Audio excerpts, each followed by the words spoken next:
Welcome back to Siam Smoke Sessions episode. What episode is it, Sita? 23 now? Are we on 23? I hope so. Is this even real? Are we still? Is anything real? Are we even recording? Are we still alive? Are we still doing this? I mean, some people didn't think so. Okay, wait a second. Wait, what the hell are you talking about? I don't know, Bill. What am I talking about, you cheeky motherfucker? Okay, so last week we didn't have a guest. So it was just us two. We were just talking about the podcast. If you listen, then you know. But, me and Sita are talking about the future of the podcast. Just kind of a meta episode of like talking about podcasts, talking about what we like, talking about this and that. And then it comes to writing up the show notes and like the title and stuff. And I usually do that just so everyone knows. Sita does everything else. Basically Sita runs the show. I do the show notes. Okay. One time I think you did them, but pretty much every time I'm doing the show notes. That's why it's fucking so good. But last week I got it into my head to play a little practical joke just to see what would happen. And it went totally awry. It totally backfired. It blew up in Sita's face. He was dealing with messages for days from our fans wondering what the hell happened to the podcast, because the title of the podcast is "This is the End, My Friend." And all that was just a reference to the Doors, really. Yeah, but I mean, it also didn't help that I made the episode intro with, "So we're looking for a new podcast host." I found the perfect timing, and you found the perfect words, and we mind-fucked everyone. Yeah, and so it was a joke, but, I mean, not everyone thought it was funny. But that's okay, because, like you can't... When you say... What do they say? You can please some of the people some of the time, but you can't please everyone all the time? Yep. Isn't that what Abraham Lincoln said? I don't know. You're the American here. Yeah, well, everything goes back to Lincoln, okay? All history, all quotes, everything just goes back to Lincoln. You can look that up. So, yeah, I wrote up saying, basically suggesting that we were done.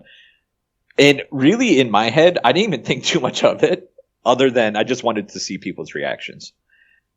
And what ended up happening was a tidal wave, an avalanche, a tsunami of people writing in saying they were heartbroken. Didn't we get someone saying they're heartbroken?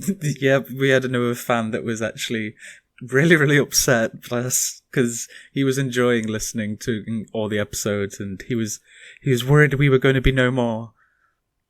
Yeah, so there was heartbreak. There was various stages of grief. There was denial. There was bargaining. We had bargaining for a while. Like, there was people bargaining with us. Please come back. Please come back. There was, what's the other stage of grief? Anger. There was some anger, right? What other stages of grief were there? Acceptance. There was did some people kind of accept the fact that we were done? Weirdly enough, no. We didn't have any acceptance. Yeah, we didn't get that far. No one could plateaued. Really... Well, in a way, that's good, because no one could really even accept this fact. But we weren't really done. It was. I don't even want to say it was a joke. It was more of, to me, like, I just wanted reactions. I'm just being fully transparent here with everyone. And so this was not Sita's doing. This was my doing. Blame Bill. It's always Bill. Yeah, blame me. And just for the record, we're not going anywhere. If you listen to that episode, you heard the plans that we have. And it's only up from here. So if there's any other shenanigans, you can always blame them on me. But don't worry, we're never going anywhere. We'll always be here every week. Come sunshine or rain. If it's raining or pouring, it doesn't matter. For the most part. Rumors even say we are immortal. I wouldn't test that theory out, but rumors say. Well, you have met the man with the green glove, haven't you? We don't talk about that on live. We can't let people know about that. The green glove man. Yeah. Yeah, you don't want to fuck with the green glove man. You don't want to fuck with the immortals. I mean, this is some top G shit we're on right here, people. God damn it, Bill. No more top G shit. I'm done with the top G. Okay. In any case, it was Songkran this past week, and I hope everyone had a very Swati Bimai Songkran. And I hope everyone, no matter where you are in the world, have a very happy New Year. Sita's going to man this episode. And I do say man it because he is going to take it by the balls with this episode. And we have a great guest. We do. And I will hopefully grab it by both testes and drive us forward. There's only one way. Well, time to find out. Before we get into this episode, I bring you a sponsored message. Hey there, we are Genetican, based in southern Phetchabun province. We offer the largest selection of exotic and local Thai cultivars anywhere in central Thailand. We have 2 large greenhouses filled with thousands of moms that we're constantly pheno hunting through to offer you the latest and greatest cultivars that are available in Thailand. Genetican is proud to be woman-owned and operated, with over 90% of our staff being local Thai women. Here at Genetican, we root all of our clones in our clean and sterilized facility. After that, they get transplanted out into our greenhouse so they're happy and ready to go home to your farm. We offer a wide range of exotic cuts, including many that you see here, including ABC, Freak Show, Duck's Foot, and other exotic cultivars. As you can see, our flowers come out extremely frosty, happy, and dense to meet the needs of your production. Thanks a lot, and check us out at geneticanth.com, genetican.co.ltd_ on Instagram, or check us out at any of our other ways to reach us at genetican@line as well. By the way, how would you like to be referred to? Would you like to be called Poonwarit or? Okay. Well, I mean, my name, my Thai name is Poonwarit, but we have nickname in Thailand, right? Yeah. So the nickname is Thames. So really up to you. Okay, I'll call you Thames then, if it's a bit easier for people. Okay, no problem at all. So yeah, first of all, thank you for letting me on and interest in the story that we have as an association and also individually. Thank you for coming on. It means a lot, like seeing what you guys have been doing with the Cannabis Cup and everything that you guys are doing. It's really inspirational. So it's an honor to have you on. Thank you. You're welcome. So I guess I'll kind of start the interview with what kind of got you into the cannabis industry and kind of culture? Well, I mean, you mean here in Thailand or? You can go from in general anywhere in the world, or you can talk about Thailand. Okay, sound good. Well, I mean, I had the first few experience of cannabis in Thailand when I was like 18, 19, I think. And it was a great laugh, together with friends. We just feel really stupid. We laugh at each other. We munch. We had a lot of food. And then it was one of the best time that I had. And so that was kind of like the initiative in terms of the love for cannabis. Now, I used to be a heavy smoker, like I smoke every day. But then I think it happens to many of us, meaning that we kind of find soul searching, we were soul searching and we didn't really know which way to go. So the cannabis was there. So I abuse it, right? To the point where it turns my experience negatively. And that's when I stopped everything. I moved to China. I lived in Shanghai for 10 years. And in China, of course, it's illegal and the law and regulation is very strict. Yeah. So I didn't really have much time for this. At that time, I was solely focused on my coconut water business. I import coconut water from Thailand under the brand called Green GRE3N. Yeah, it's still quite well known in Shanghai and Beijing. But because of that business venture, I was encountering a lot of mindful people, conscious people who always seek to improve themselves, not only physically, but spiritually. And so I had that kind of environment in such an ironic world, right? Shanghai is one of the biggest concrete city in the world. It has over 14 million people. But what I learned is truly spiritual. So after that, I got back to Thailand just right about COVID happens. And I came back with an aim, right? An objective to build a self-healing and self-learning center, and I was promoted to be a vice president of the Wellness Hotel Association here in the South. And I was busy on that. And then I think June last year, right? Yep. That's when everything started it. And my old friends from university, they were doing a brand called Greenhead. And so they invited me to be a part. And so I invested in that company. And then later on, I also got involved with a few different cannabis related businesses. So I see, from the top to bottom and the bottom to the top, that there's a huge problem coming up in front of us just because I experienced them all in a short period of time. And then we talked to a few people in the industry here in Phuket. And we came to a same conclusion that if we don't act or we don't do something about this market will crash. And there will be no room for any of us to really make money from it. So that's how we begin the associations. That's amazing. Oh, thank you. So was the kind of the drive for all this kind of making sure the market doesn't kind of go down and just continue this kind of good industry, I guess, is what you seem a bit like you want to protect this industry. It seems like you have a lot of heart into it. Well, I mean, no one in the right mind would, form an associations and, want to do something about it because it's, what it means to form an association is pure sacrifice, right? Sacrifice, what do you call it? Sacrifice? Sacrifice, yeah. Yeah, sacrifice, because you don't get paid doing this.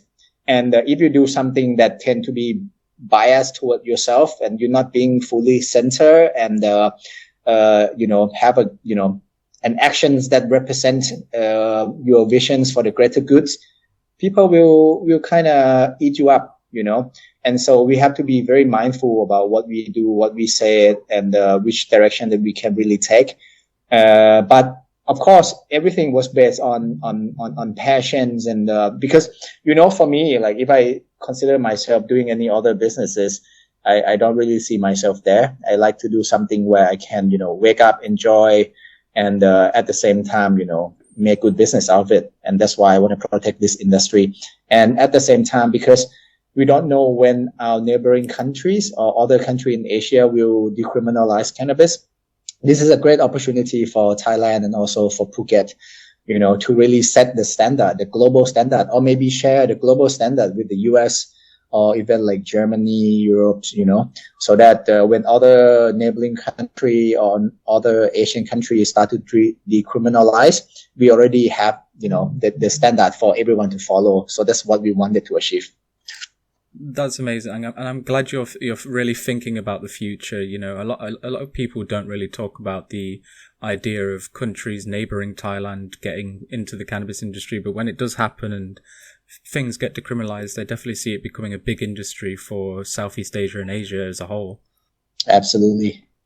So, when was it that you decided that you wanted to do a cannabis cup? When did that idea come about?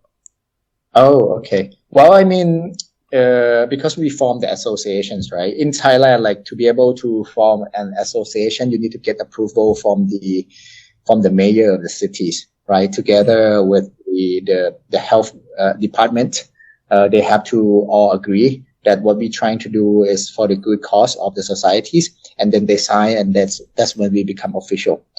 So okay, so during the process of registering the association, we thought, okay, how we can make people know about what we wanted to do or who we are, and how maybe we can gather more people, like-minded people, who share the same passion, comes together and work together and make this happen. And so the idea of Cannabis Cup came, right? So we thought, what would be the better way to introduce ourselves than a workshops, but just a workshop is kind of boring, right? So we thought then maybe some form of competitions and exhibition where people, if they want to watch the competition, they can, But the idea is not for them to watch the competition. The idea is to gather the communities together and, have a good time, have a good laugh, and see that, there's some movement here. And some people may want to help us improve what we do. We are fully welcome. Some people, maybe they want to do their own thing. That's fine too. So that's why we do the Cannabis Cup purely on that regards. And, of course, another point which, cannot not mentioning it. Just now we were talking about the standards, right? The global standards. So we thought, okay, in Thailand, there were, Cannabis Cup here and there everywhere, but most of them are more like based on something very subjective. More subjective than science-based, which means that we cannot reach the global standard if we continue that route. So we thought to collaborate with the NSTDA, which is the government labs owned by the Science of Technologies of Department in Thailand. And they have ISO 17025 for the cannabis lab testing. And so we collaborate with them. Together, we want to create the standard of safety, which means that, all flowers or buds that sell throughout dispensary, at least in Phuket, have to be in heavy metal lab testing, at least, to make sure that everybody can consume consciously and in the, for their good health. And the second thing is, experience, the cannabis experience is very subjective, right? Yeah. One strain may not be preferred by everybody. For example, there's a strain called Senseiya, I think, and he was competing in the cup too. He got the runner up for sativa. I mean, for me, it's extremely too focused. The effect of it is a little bit too much for me. Some people prefer it. They like to be very active. For me, I prefer sativa that may give me different effect, maybe more, different high, for example. Yeah, the word, like the experience that we have is very subjective. So it's hard to say which one is better. So we bring in, like, for example, like terpene profile lab testing. We quantify, right? We have numbers and data to support the feelings that we have based on the 7 renowned judges, both from Thai and also from abroad, from Amsterdam, from California, judges who highly experienced, been in the industry for over 20 years. We use these people as the form of setting standard together with the government lab test to create that global standard for the consumer, for the business owners. Because at the end of the day, it's easier when you have a direction to work on, right? Yeah. If everyone just go in their own ways, this is my standard, this is your standard, it's very difficult to grow, to cultivate, and to sell to consumer. And especially for consumer, what we want to do as a whole, as an industry, we need to create a big collective group of smart user. People who truly understand the cannabis. And so once that happens, the direction that we are talking about, it will be very crystal clear. And so it's very easy for the industry as a whole to evolve and develop. For sure. And it was really cool. I was just reading the spreadsheets that you post on Facebook and stuff, and it's cool that you've made that available for people, see the percentage of terpenes for the different strains. And I like being able to see the judges' scores on different things, because it's interesting to think, well, I wonder what that judge thought about that strain and why they liked it a little bit more. I know Mendel personally, and he was talking to me about stuff about the whole thing, and it was really interesting that you added a lot of these science aspects. And when I was watching the live stream as well, when you were having the bud under the microscope and stuff, that was really cool to see, because again, in some countries, they don't even go that way with things of leaning on the scientific, more genuine side of things. So you guys did really well, I think, in showcasing that. Yes, thank you so much. And at the same time, we also learn why they don't do that, because it's they want to keep everything very very effective in terms of communications.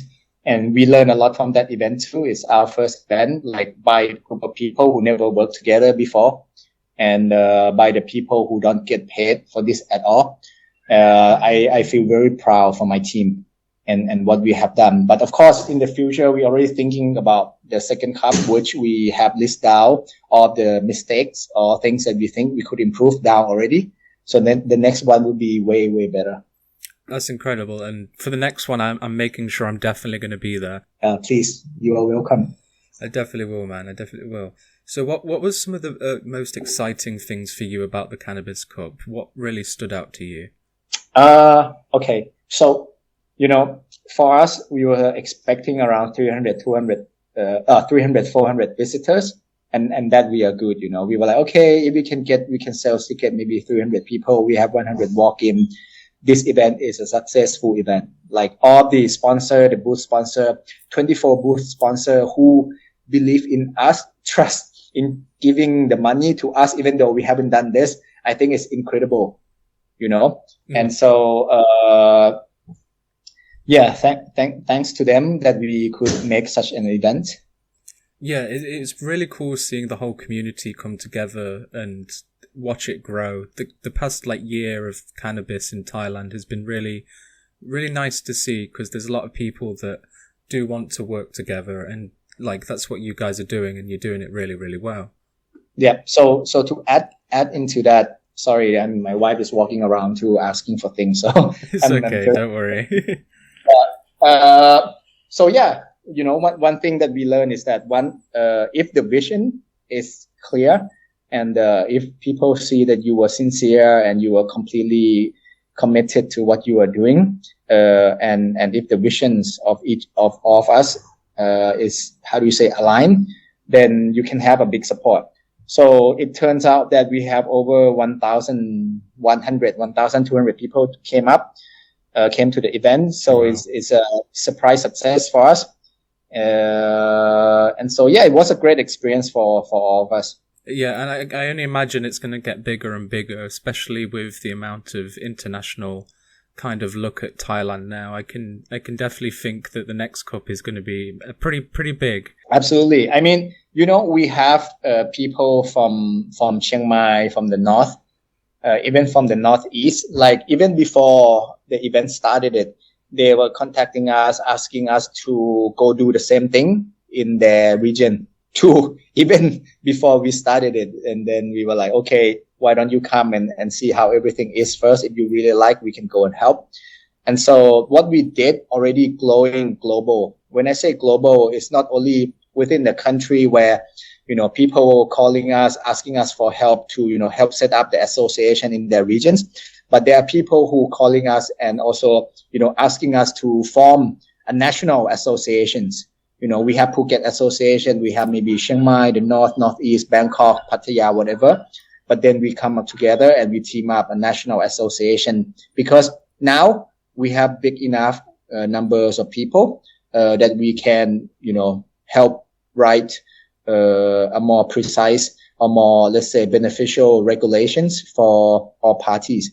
Because the regulation, the one that we have right now, was kind of, not complete, right? Yeah. And, all of them came out still quite confusing in terms of how it can, for example, people can buy cannabis from in dispensary, but cannot smoke inside. They have to go outside. But then when they go outside, they cannot also, interrupt people, or they, maybe someone can, call the police on you. So something like this, we need to refine it, make it more beneficial for all, not just the business owner, not just the farmer, but the most importantly is the government, right? The country already gave us this opportunity. I think we should pay. We need to find a way, a taxpayer system that fit this. Yeah, definitely. I think that the next kind of goal with cannabis in Thailand is this political we need to sort out the baseline rules of things so we can just completely move forward. Because like you said, some of it can be very confusing.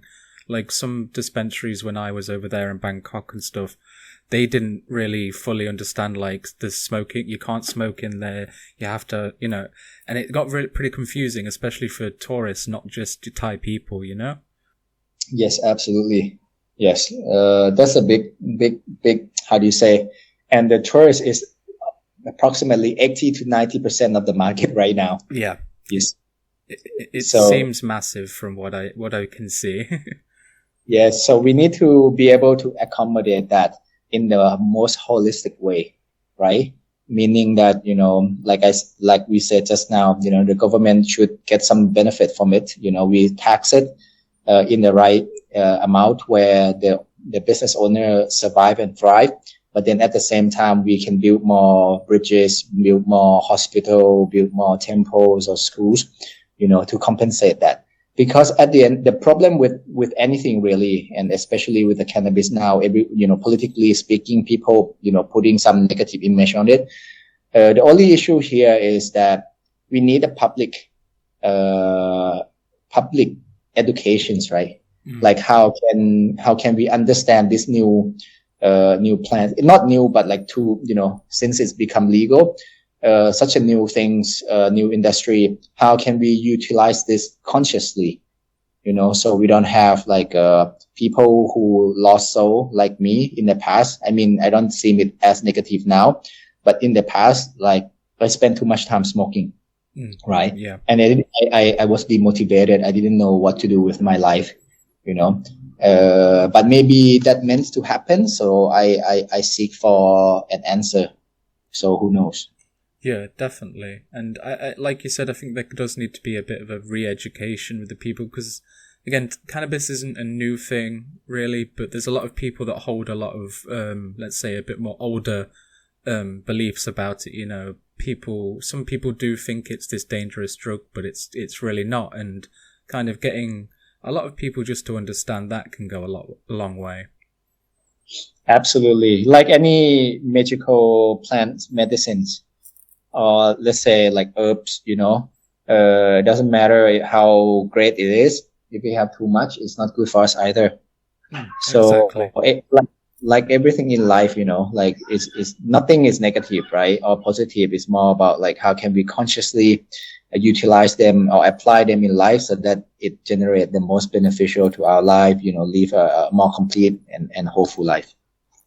Definitely. And you said it really well. Thank you for that. And I think a lot of people need this more outlook on the plant in a bit more of an open-minded mindset of understanding, everything can be abused in a way. It's not just this one thing. A lot of people, they shrug their head at cannabis, but they're okay with alcohol. So, it's like, but why? That's the biggest joke of the humanity, right? Yeah, we're scared of a plant, but we will take a poison. It's weird to me. Yeah. And that's what it means by, lack of, conscious living. We just follow the trend, right? We follow the belief system that has been here before our birth for generations. And we thought that, that must be it. But we never really question ourselves and really look deeply inside us how we feel towards each, experience that we encounter. And I think that's what humanity is lacking. And I think cannabis, if we together collectively, how do you say, create that wave of conscious, awareness of how to really use it, meaning that we need to understand what cannabis is first on the generic level, and then get in terms of like how can we use these miracle herbs to influence how we feel and how we perform on the daily basis. But that doesn't mean that we need to smoke every day. It can be an interval. It can be a certain type of lifestyle. It can be anything, right? Everyone had different, biochemistry system and level, not system, but level. So everyone has to figure out for themselves. Definitely. And on this topic, with like doing the Cannabis Cup and stuff, are you planning on maybe doing any events around this kind of topic, around kind of educating people? Like, it'd be interesting to see a Phuket Cannabis Association kind of education day or something. Absolutely. So we're planning to do that once a month. However, at this moment, we're still in the planning phase in terms of how to make this happen. Why? Because what we also learned about this, associations and the Cannabis Cup is that we didn't have time to really do our own business. Yeah. So we were dedicating, we were investing for the market. But then at the same time, we realized that, hey, the cash flow isn't good. We need to do something about it. So, I think we haven't reached 1 month after the Cannabis Cup, but I think it will take around a month for my team, for more members, to come together and design this, structure so that we can create a sustainable, model for the association. But to answer your question, yes, we have the plan of doing like once a month, how to, from every aspect, really, from making a business out of it, from how it can affect our health mentally, spiritually, so on and so forth. That's amazing, man. And I'm really glad. I actually look forward to seeing you do this personally. And will you be live streaming these events like you did the cup, or?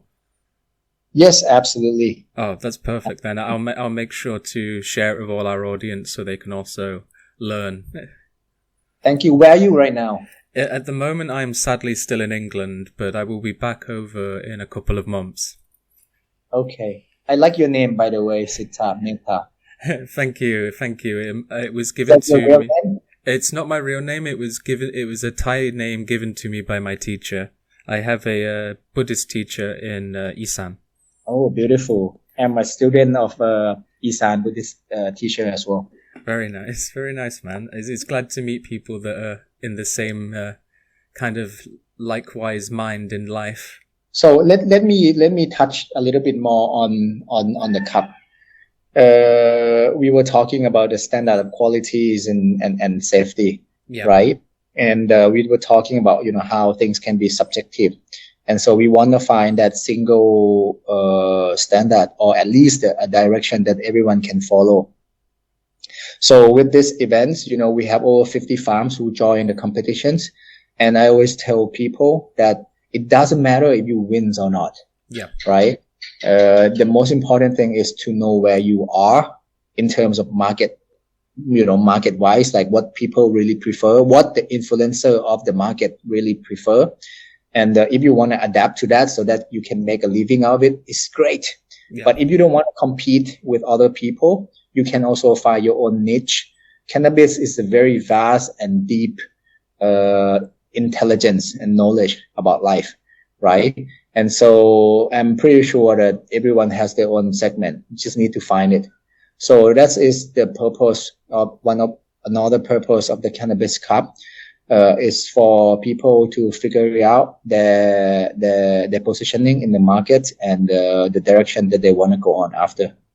Definitely. And I think these kind of healthy competitions do good because, like you said, it's not just about winning.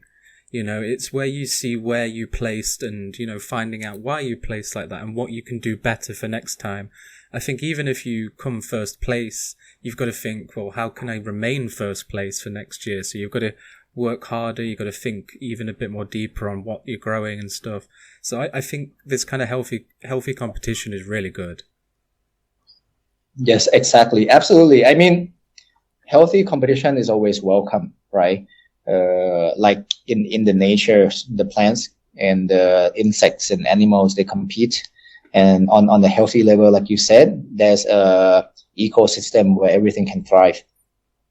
Yeah, definitely. And it's good to see that you guys are doing it that way, because I know there are sadly a few people in the industry that do take things way too seriously. And, I like to see more of a collaborative experience than an actual negative competition, if that makes sense. So I guess for kind of a few of my last questions personally, is what was your number one strain of the Cannabis Cup and why, if you can talk about that? Well, I mean,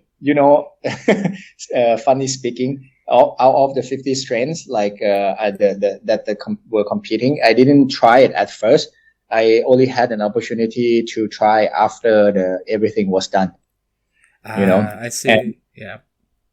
Yeah, so not many people know which strain. So let me touch this a little bit. Regarding the competitions, everything was blind testing, meaning that it's maybe even over blind testing because we don't even tell people if it's indica or sativa. So the judges, they don't know. They smoke indica in the morning and then it's kind of like crash their days, which in the future we improve. But for this time, we only give them the random number that we auto-generated, or, the team that one people only know about this. So once the judge receive all these samples, all they know is just the number. They don't know the strains. They don't know the farms. They don't know even is it indica or sativa, they know nothing. And they have the time around 2 to 3 weeks to finish everything. So just letting you know about this first, why the competition is, fair and then fun to watch. On my side though, I would say that I most prefer apple jelly, which, it become, a funny, not funny, sorry, like a little bit of drama, after the event was done too, because apple jelly, how do you say this? Their parents, even though the apple jelly parents may be hybrid, but after it was, how do you say, phenols, hunts, selective and grow, it turns out that the nature of the plants, how it looks, everything was really sativa based, and the experience that all judges had with the apple jelly, they thought was sativa too, even before they know what this is. And so for me, I prefer apple jelly because number one, it's quite smooth really. And, the terps of it, I love the terps. It's really very nice, sweet, a little bit of citrusy, aromas. And, it's a completely smooth, experience. And, the high that I get from it is not intense it doesn't give me headache. It just gave me a really, really comfortable high, I was looking this morning on the post on Facebook about describing the kind of sativa elements of apple jelly, and I think that's also a really interesting thing for you guys to do, because you do it all kind of blind testing, that you kind of make these little bits of discoveries of a more sativa leaning pheno and stuff. So I know there was a little bit of drama, but personally I think it's kind of a good thing. Yes, thank you. So I guess kind of final wrap-up question is there anything that you want to kind of tell people about cannabis in Thailand? I know there's some people have their own opinions, but I always like to ask people what their thoughts on, of like, even if it's just tourists or anyone, what do you think people need to know? I mean, it depends on which angle, right? But if I have to really summarize in like a few words, would be, it's completely new industry. Yeah. So like a baby, you need to give it a little time, not to rush, not too much, just right, and take it easy. Some people, they want to come in, they want to make like 10,000 square feet, 10,000 square meters farm right away. I have people from US, from Canada coming in, wanting to do this huge project. But first we need to consider that, the market is very small. It's not Canada. It's not the US. The population here has less spending power, much smaller, and we rely 80 to 90% on the tourists. So I would say is quite unstable market. So don't invest heavily, but go more like organically and really focus on what represents you, not just wanting to make money of it. Because one thing about cannabis, what we learn, especially me, is that no capitalism can control it. Definitely. It tries, but it can't. Meaning that, this plant was the gift from God. It doesn't matter which religion we are from. This plant is a gift from God and it cannot be controlled. If we can accept this fact, what we can do is we become like a water, like what Bruce Lee said, be like a water and then just move with the flow. Don't be too rushed about it, take it step by step slowly. And that's how you survive and sustain. There's so many shops here in Phuket already hanging the sign, releasing or re-renting their shops. So many. And I'm pretty sure a lot of farms cannot sell their harvest right now. That's why the price go down crazily. Right now, like people are selling at 50 baht, 90 baht for indoor. It's hurt my heart. Yeah. You said it really, really well. A lot of people don't really understand it. It's a newer market, and there's going to be a lot of things that need to be worked out and leveled out. And when I was in Bangkok, it was kind of crazy to see how many different shops there were open, and I can only imagine now how many are closing already, because the market was getting a bit flooded at the time, it seems. And like you said, I know a lot of people are only buying really cheap indoor stuff, and it is quite saddening to see this kind of bit of a market. But I do hope it will kind of recover and plateau, and it will find its place. Yeah, absolutely.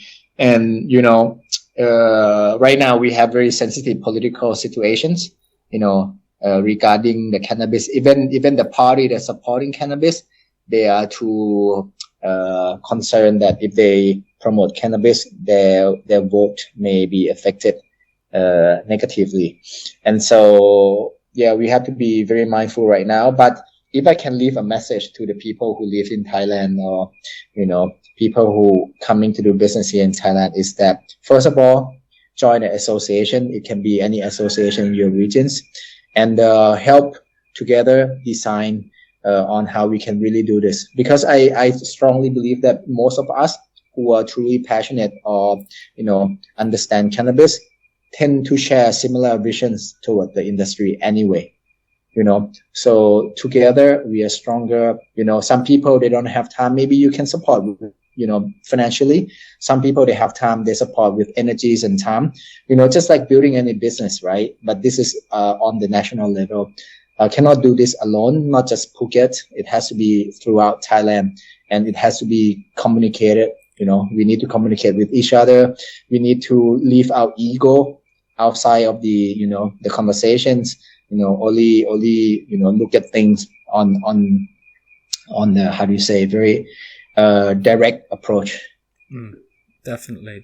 And thank you for saying that. It's something I've been saying, but it's good I think for someone who is Thai and really in the industry to say it as well. So thank you for that. And if people want to help what you guys are doing, what's the best way they can do that? How can I direct people to you guys? Okay. Well, first of all, to be able to, negotiate with the lawmaker, you need to have a big enough group of people.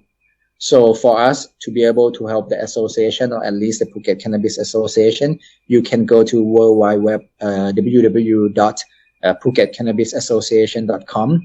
The website is bilingual, so there's Thai, there's English.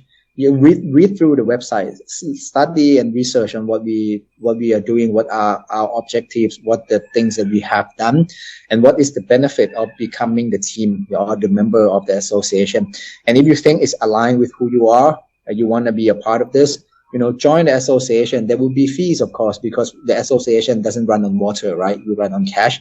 And so you can, help support us with that. And if you have the initiative to want to help the team in terms of how we can set the system up together, how can we be very strong, influential to the country as a whole, we are more than welcome. We're just a group of people who just want to do this. We are not the most professional people. We're not the most, specialists on this. We just have the heart. We just want to do it.